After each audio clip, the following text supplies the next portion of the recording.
यह ghost story Hindi में सुनने के बाद आप भी भूत से डरना शुरू कर सकते हो।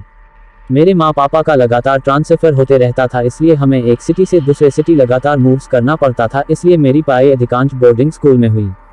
मैं अपने बोर्डिंग स्कूल का नाम किसी कारण से नहीं बताऊंगा, लेकिन मैं आपको यह जरूर बता सकता हूं कि यह इंडिया के पुराने स्कूल में से एक है। मेरे स्कूल में प्रत्येक छात्र को चेस, पोएट्री, समाचार, खेल, बागवानी इत्यादि जैसे विभिन्न क्लबों में से एक क्लब को चुनना होता था। इसलिए मैंने पोएट्री राइटिंग चुना और सभी पोएट्री क्लब के मेंबर के लिए एक अलग से लाइब्रेरी था और उस लाइब्रेरी के स्टाफ क्लब के ही मेंबर थे। लाइब्रेरी 2 स्टोरीज का था और काफी बड़ा, प्रत्येक सब्जेक्ट की किताबें और बीच में चारों ओर बुक शेल्फ से घिरा एक रीडिंग एरिया था। मेरी स्टोरी यहीं से शुरू होती है।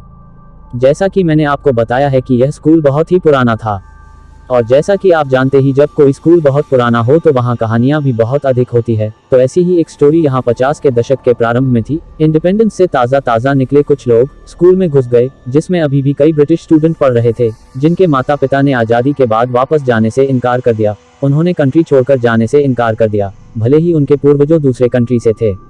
इसलिए इन बच्चों को लाइब्रेरी में पहुंचा दिया गया और भीड़ ने बच्चों से भरी उस लाइब्रेरी को जला दी। लाइब्रेरी को रीबिल्ड किया गया था और सालों से यह छोटी लाइब्रेरी अच्छी देखरेख के कारण बड़ी लाइब्रेरी में तब्दील हो गई।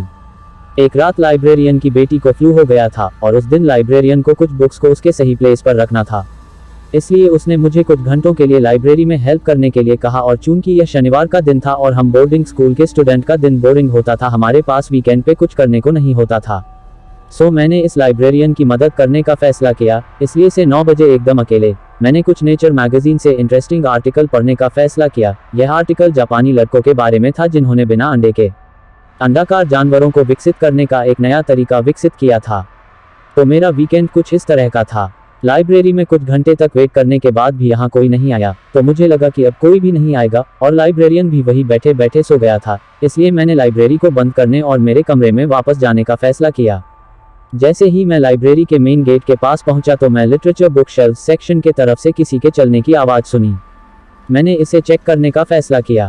पहले मैंने आवाज़ लगाई, लेकिन कोई आंसर नहीं आया, और यह शो करने के लिए कि अंदर कोई है तो नहीं। मैं अंदर गया, क्योंकि लाइब्रेरी का यह सेक्शन में लाइटिंग उतनी अच्छी नहीं थी और अभी रात का वक्त था, इसलिए मैंने लाइब्रेरियन का टॉर्च ले लिया और वहां देखने चला गया। पहली 2 रो में कोई भी नहीं था, इसलिए मैं 3rd रो में चला गया। मैं पहले से ही इसे खाली होने की उम्मीद कर रहा था, लेकिन यह शो करने के लिए कि मैंने इसे चेकआउट किया है, तभी मैंने वहां एक नया लड़का देखा। हाइट में मुझसे थोड़ा छोटा था। वह मेरे क्लब के रंग का टी-शर्ट पहने हुए था, और रियलिटी में मैंने उसे अपने क्लब में कभी नहीं देखा। क्लब के सभी सदस्य एक ही हॉस्टल में रहते हैं, शायद न्यू स्टूडेंट होगा, इसलिए मैंने उससे पूछा कि क्या तुम खो गए हो, और अगर तुम चाहोगे तो तुम्हें हॉस्टल तक वापस ले जाऊंगा। उसने कोई आंसर नहीं दिया, बस मुझे घूरता रहा। किसी कारण से वह मुझसे डरा हुआ था, यहाँ तक उसका चेहरा फीका हो गया था, या यह कह सकता हूँ कि वह डर गया था। मैंने आगे बढ़ने की कोशिश की, लेकिन अचानक यह फील किया कि मैंने रियली में उस जर्सी को कहीं देखा था। मैं उसको नॉर्मल करने के लिए उसका नेम पूछा, उसने इसका भी आंसर नहीं दिया। मैंने उसे अपने साथ हॉस्टल वापस चलने को कहा, लेकिन वह सिर्फ मुझे देख रहा था, और आखिर में जब मैं उससे सिर्फ 1 फीट दूर था तो उसने जोर से चिल्लाया।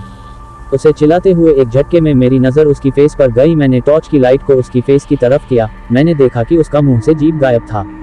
अब यह मेरी डरने की बारी थी। मैं तुरंत यू टर्न लिया और चुपचाप वहां से जाने लगा, मुड़ कर पीछे भी नहीं देखा। मैं जो भी अभी देखा था उस पर मैं कंफ्यूज था, लेकिन मैं अभी भी मेरे पीछे उसके चलने की आवाज़ को सुन सकता था। ऐसा लग रहा था कि जैसे वह मुझे फॉलो कर रहा हो। जैसे ही मैं लाइब्रेरी से बाहर निकला, मुझमें लाइब्रेरी के गेट को लॉक करने का साहस नहीं था। मैं अपने हॉस्टल वापस भाग गया और जल्दी से अपने ब्लैंकेट के अंदर घुस गया। यह विंटर सीजन थी और आम दिनों जैसा ठंड लगने के बजाय मुझे स्वेटिंग हो रही थी, मतलब मुझे पसीना आ रहा था। मैं उस नाइट सो नहीं सका।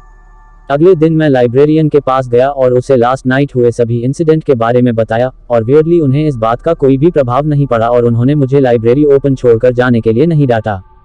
फाइनली जब मैं घर वापस जा रहा था तो मुझे याद आया मैंने उस जर्सी को मेमोरियल में देखा था, जो उस दुर्भाग्यपूर्ण दिन को मरने वाले बच्चों की मेमोरी में बनाई गई थी। यह यादें आज भी मुझे डिस्टर्ब करती है। दोस्तों, आपको ये हिंदी हॉरर स्टोरी कैसा लगा ये कमेंट में बताएं। यदि आप ऐसे ही और स्टोरीज देखना चाहते हैं तो all in one horror story YouTube channel को सब्सक्राइब कर लें, ताकि मैं आपके लिए और भी ऐसे ही स्कैरी स्टोरीज लेकर आ सकूं।